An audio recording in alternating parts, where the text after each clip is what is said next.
আসসালামু আলাইকুম viewers, Sabinus কিচেনে তোমাদের স্বাগত জানাই। এর আগে তোমরা অনেকভাবে পনিরের রেসিপি খেয়েছো, এইভাবে একবার তোমরা নবাবি পনির বানিয়ে দেখো, খুবই দারুণ হয় খেতে।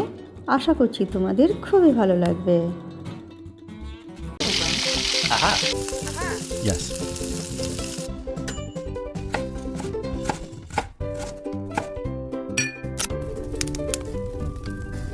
Wow. আমি এখানে 250 গ্রাম পনির নিয়ে নিয়েছি। পনির ছোট ছোট করে টুকরো করে নিচ্ছি। আমি সমস্ত পনির টুকরো করে নিয়েছি।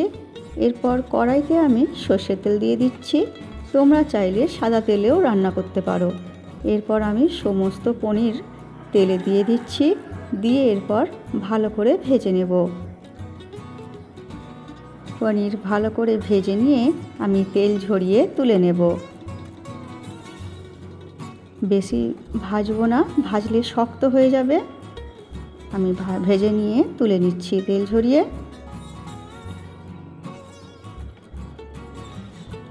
এরপর ওই তেল থেকে কিছুটা তেল আমি তুলে নিয়ে অল্প তেলের মধ্যে আদা রসুন কুচি, একটা বড় সাইজের পেঁয়াজ কুচি করে দিয়ে দিচ্ছি, 2টো ডালচিনি, 2টো লবঙ্গ, 2টো এলাচ, 7টা কাঠবাদাম খোসা ছাড়িয়ে দিয়ে দিচ্ছি, আর 2 চামচ সাদা তিল, 1 চামচ গোটা জিরে, আর দিয়ে দিচ্ছি 2 চামচ কাসুরি মেথি, আর দিয়েছি 5টা কাঁচা লঙ্কা। সব কিছু দিয়ে আমি হালকা করে ভেজে নেব।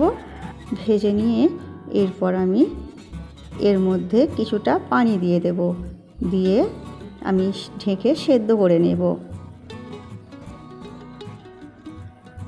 ঢেকে সেদ্ধ করে নেব। এরপর সেদ্ধ হয়ে গেলে তুলে নিয়ে ঠান্ডা করে পেস্ট বানিয়ে নেব।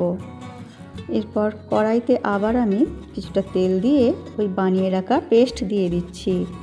জায়গাটি ধুয়ে পানি দিয়ে দিচ্ছি। এরপর আমি এর মধ্যে এবারে মশলা দিয়ে দেবো এক এক করে। এর মধ্যে পরিমাণ মতো লবণ, 1/2 চামচ হলুদ গুঁড়ো দিয়ে দিচ্ছি।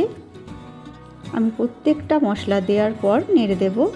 এরপর 1 চামচ কাশ্মীরি লঙ্কা গুঁড়ো, 1/2 চামচ গোলমরিচের গুঁড়ো, 2 চামচ টক দই দিয়ে দিচ্ছি।